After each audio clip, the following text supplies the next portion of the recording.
मचा बड़ा बवाल, अखंड भारत पर उठे सवाल।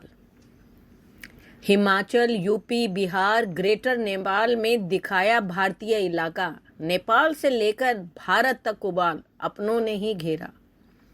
नई संसद में अखंड भारत के नक्शे ने क्यों बढ़ा दी पड़ोसी देशों की चिंता। नेपाल के साथ पाकिस्तान भी भड़का। दरअसल हाल ही में भारत के प्रधानमंत्री नरेंद्र मोदी ने नए संसद भवन का उद्घाटन किया है। इस भवन में एक भित्ति चित्र है जिसे अखंड भारत का नक्शा बताया गया है। इस भित्ति चित्र में गौतम युद्ध की जन्मस्थली लुम्बिनी और कपिल वस्तु को भी भारत के हिस्से के रूप में दिखाया गया है, जबकि लुम्बिनी को पड़ोसी देश नेपाल दशकों से नेपाली नक्शे में एक बड़े सांस्कृतिक केंद्र के रूप में दिखाता रहा है, जिस क्षेत्र में तक्षशिला सहित विभिन्न राज्य और शहर शामिल हैं, जो मौजूदा दौर में पाकिस्तान में है लेकिन प्राचीन भारत का हिस्सा थे। भारत के भित्ति चित्र में नेपाल के हिस्से को देखने के बाद वहां के राजनीतिक दल और मुख्य विपक्षी दल भड़क गए हैं। जिस वक्त नेपाल के प्रधानमंत्री पुष्प कमल दहल प्रचंड भारत का दौरा कर रहे थे, उसी वक्त इस नए संसद भवन में लगाए गए अखंड भारत की एक तस्वीर को लेकर नेपाल में विवाद खड़ा हो गया था और नेपाल के लोगों का कहना है कि भारत के संसद भवन में लगे भित्ति चित्र में गौतम बुद्ध के जन्म स्थल को दिखाना ऐसा लग रहा है मानो भारत नेपाल के इस क्षेत्र पर अपना दावा ठोक रहा है।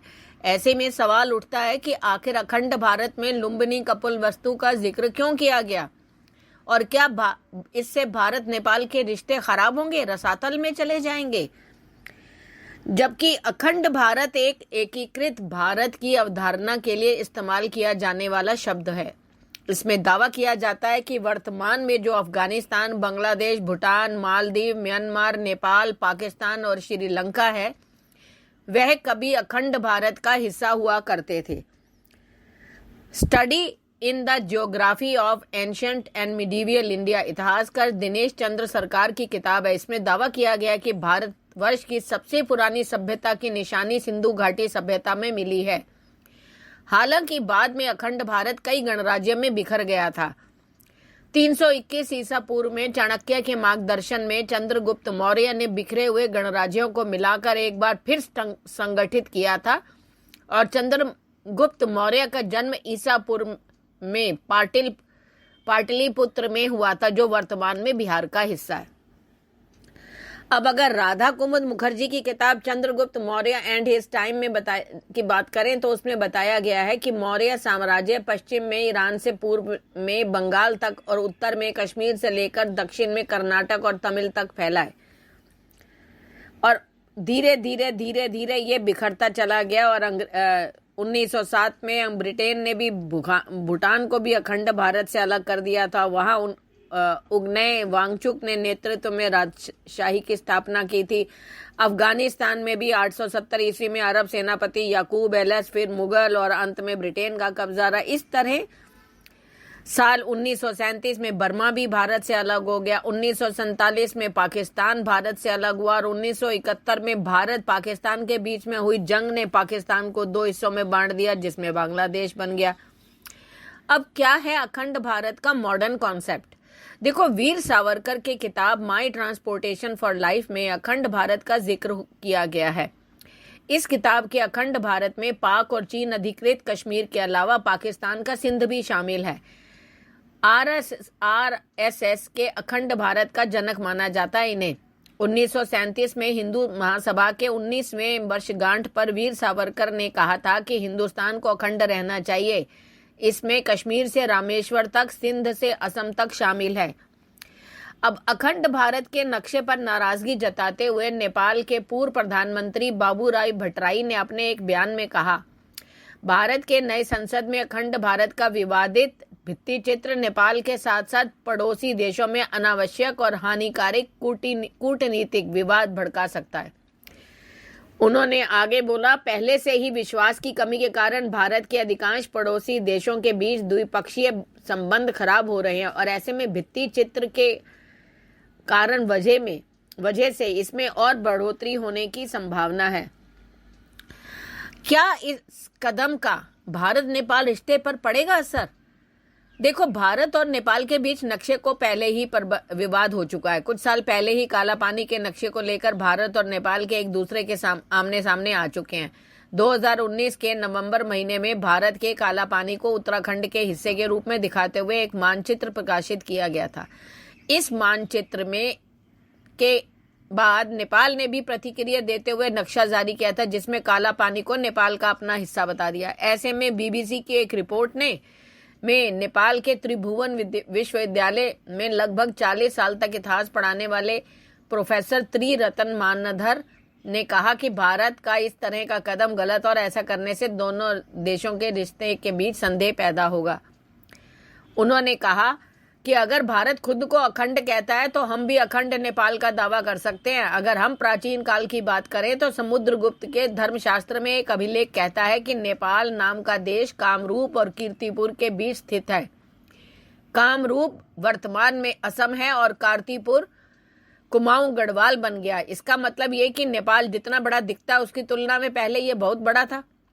वो कहते हैं भारत अखंड भारत का कोई ठोस ऐतिहासिक प्रमाण है? हाँ, कुछ पुराणों और अन्य धार्मिक ग्रंथों में भारतवर्ष की चर्चा है, लेकिन कई लोग अंग्रेजों से आजादी मिलने के बाद ही भारत को अखंड भारत मानते हैं। तो कई लोगों का कहना है कि प्राचीन काल में भारत जैसी कोई चीज ही नहीं थी। मध्य युग में यह अलग था, ब्रिटिश काल में यह अलग था, 1947 के बाद भी इसका अस्तित्व अलग है। इस पर पाकिस्तान ने भी अपनी जो है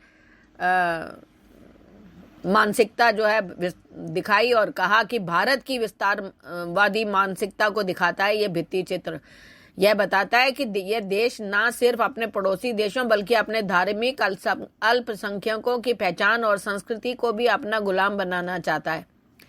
बलोच ने आगे कहा, अखंड भारत के विचार को भारत की सत्तारूढ़ पार्टी का तेजी से फैलना चिंता का विषय है। भारत को फिलहाल विस्तारवादी नीति के बदले और पड़ोसी देशों के साथ चल रहे सीमा विवाद को सुलझाना चाहिए। भारत में भी इसी भित्ति चित्र पर क्या प्रतिक्रिया रही? भित्ति चित्र की तस्वीर साझा करते हुए भारत के संसदीय कार्य मंत्री प्रहलाद जोशी ने ट्विटर पर लिखा, संकल्प स्पष्ट है, अखंड भारत। बीजेपी की कर्नाटक शाखा ने सोशल मीडिया पर ट्वीट करते हुए भित्ति चित्र को लेकर लिखा, हमारी गौरवशाली महान सभ्यता की ताकत का प्रतीक है। अब इस बात को लेके जो चल रहा है वो है ग्रेटर नेपाल वर्सेस अखंड भारत। अब ये एक कथा अलग से स्टार्ट हो गई। भारत और नेपाल के बीच नक्शा विवाद फिर से गहरा गया। अब काठमांडू के मेयर ने अब ग्रेटर नेपाल का नक्शा अपने कार्यालय में लगवाया है। इस नक्शे में भारत के काफी इलाकों को नेपाल का दिखा दिया गया है। नेपाल की राजधानी काठमांडू के मेयर बालेंद्र शाह ने अपने चैम्बर में ग्रेटर नेपाल का नक्शा लगाकर एक नए विवाद को जन्म दे दिया। इस ग्रेटर नेपाल के नक्शे में हिमाचल से लेके बिहार तक के काफी इलाके दिखाए गए हैं। माना जा रहा है कि भारत की संसद में लगाए गए सम्राट अशोक के समय के अखंड भारत के नक्शे के जवाब में काठमांडू के मेयर ने यह नापाक हरकत की है। बालेंद्र शाह के इस कदम की जहां भारत में आलोचना हो रही है, वहीं इसको लेकर नेपाल में भी बहस छिड़ गई है। नेपाल के कानून के विशेषज्ञ इसे बचकानी हरकत करार देते हैं और ये मेरा पर्सनल मामला भी है, मानना भी है कि ये बचकानी हरकत है। ये तेरी मेरी मेरी तेरी की कहानी नहीं है। दुनिया में शांति बनाए रखने का समय है, वरना वो दिन दूर नहीं जब रूस और यूक्रेन की तरह यहाँ नेपाल वर्सेस भारत भी शुरू हो जाए, जिसमें चीन और पाकिस्तान वगैरह भी एंटर कर जाएंगे। क्या फायदा? अब यही नहीं, नेपाली विशेषज्ञ काठमांडू के मेयर की इस हरकत को देश के संविधान और राष्ट्रीय हितों के खिलाफ बता रहे हैं। नेपाल के कानूनी जानकार कह रहे हैं कि मेयर शाह केवल काठमांडू के मेयर हैं और वे केवल उसी के लिए जवाबदेह हैं। संविधान की भावना के खिलाफ काम किया है उन्होंने, और जबकि वो इस समय भारत के बेंगलुरु शहर में, और उन्होंने अपने सहयोगियों से ही कहकर यह नक्शा लगवाया है। उनके एक सहयोगी ने कहा, हमें नेपाल के गौरवशाली इतिहास को याद रखना चाहिए। यह कदम राष्ट्रवाद के बारे में सकारात्मक संदेश देता है। पर इस पर जयशंकर ने जो कहा वो बहुत ही अच्छा है, क्योंकि नेपाली संविधान के जानकार विपिन अधिकारी कहते हैं कि चुने हुए प्रतिनिधियों को केवल नेपाल के संविधान में से मान्यता प्राप्त नक्शे को ही लगाने का अधिकार है। इसमें पहले भारतीय विदेश मंत्री एस जयशंकर ने अखंड भारत विवाद पर साफ कर दिया कि यह केवल अशोक के साम्राज्य को दिखाता है। दोस्ताना देश इसे समझेंगे। आप पाकिस्तान को भूल जाइए, उनके पास इतनी क्षमता ही नहीं है कि वे इसे समझ सके। यह राजनीतिक मुद्दा नहीं है, यह राजनीतिक नहीं बल्कि सांस्कृतिक नक्शा है।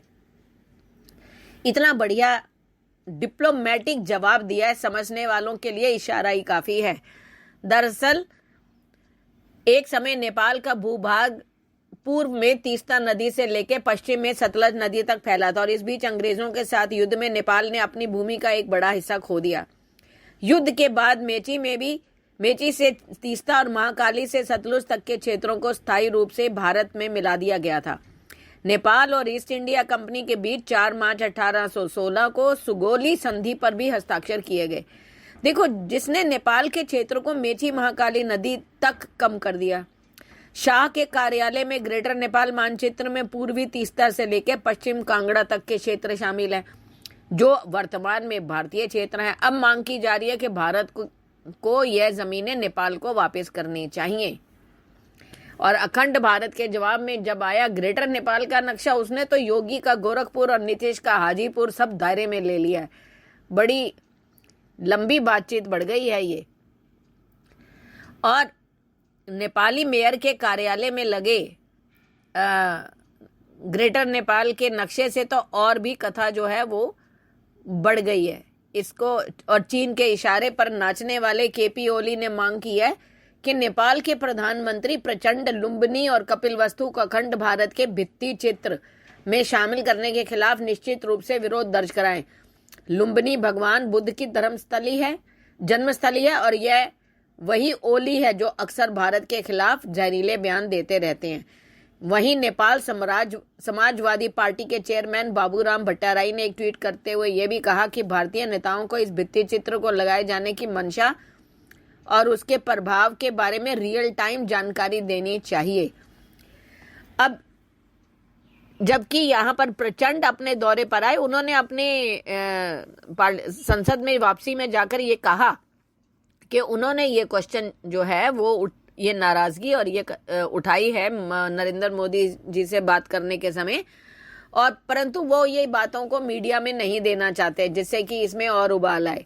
वो कहते हैं कि ये एक शांति किसी न किसी तरीके या किसी न किसी रूप में उन्होंने भारत का समर्थन किया, परंतु जो अपोजिशन पार्टी है वो तो उबले जा रही है और बात को बढ़ा रही है। अब देखते हैं, आने वाला वक्त बताएगा कि भारत और नेपाल के रिश्ते कैसे हैं।